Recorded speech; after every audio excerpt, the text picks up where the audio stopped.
جب تک آصف فروخی مرحوم زندہ تھے وہ یہ کرتے تھے کہ مہینے 2 مہینے میں وہ اپنے یونیورسٹی کے بچوں کو لے آتے تھے میرے پاس، اور وہیں ہم زمین پہ بیٹھ جاتے تھے اور وہ مجھ سے طرح طرح کے سوال کرتے تھے اور بڑے اچھے سوال کرتے تھے.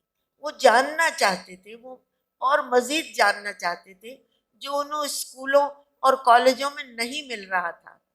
وہ اپنی پرانی تہذیب کے بارے میں، یہ اجمل سراج کا سڑکوں کے بیٹا ہے، بارے بہت میں خوبصورت شاعر ہے جاننا چاہتے تھے. یہ مومن. آصف کے بعد یہ سلسلہ منقطع ہوا. پھر بھی اب انعام نے مجھ سے کہا ہے اور بھی کئی لوگوں نے کہا ہے کہ اگر آپ کے پاس فرصت ہو تو ہم بچوں کو لانا چاہتے ہیں کیونکہ وہ آپ کے پاس بیٹھ کے بات کرنا چاہتے ہیں. دیکھیے مشاعرانہ زندگی کا ایک دور تھا، وہ گزر گیا. بہت دنوں تک میں نے شعر بھی نہیں کہا، لیکن اس کے بعد پھر واپس شعر لکھنا شروع کیا. لیکن میرے میاں کا جس نوکری کے حلقے سے تعلق تھا وہ حلقہ بھی بڑا عجیب و غریب تھا. تو اس میں مشاعرے وغیرہ کی اس زمانے میں یہ مناسب نہیں تھا کہ کوئی سرکاری ملازم کی بیوی جا کے مشاعرہ پڑھے، اور بڑے سرکاری ملازم. مطلب ٹھیک سے نہ پڑھے.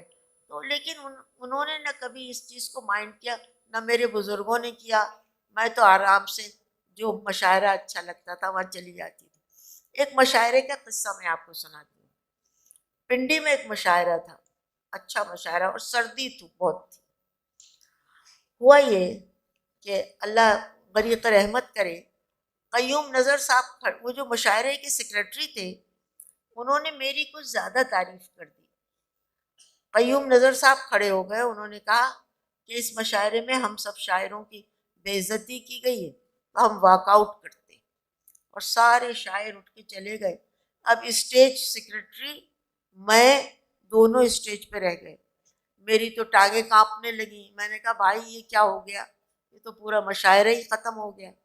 لیکن میں نے دیکھا کہ اسٹیج کے کونے میں ایک آدمی سر جھکائے بیٹھا ہے، ایسے جیسے یہ سہیل بڑا سر جھکائے بیٹھا ہے. اس نے مجھ سے کہا کہ بی بی پریشان نہ ہو، ہم سنبھال لیں گے. میں نے کہا آپ کون ہیں؟ ان کا میرا نام حبیب جالب. اچھا اب میں نہیں گیا، میں بیٹھا ہوا ہوں. اب میں نے پڑھنا شروع کیا، حبیب جالب نے پڑھنا شروع کیا اور مشاعرہ خوب اچھا چلتا گیا. ادھر باہر بیٹھے شورا میں یہ بے چینی ہوئی. حالانکہ صوفی صاحب تھے، صوفی صاحب نے قیوم نظر صاحب سے کہا بھی او بہ جا کیا چھوڑو، مگر وہ نہیں، انہوں نے سنا.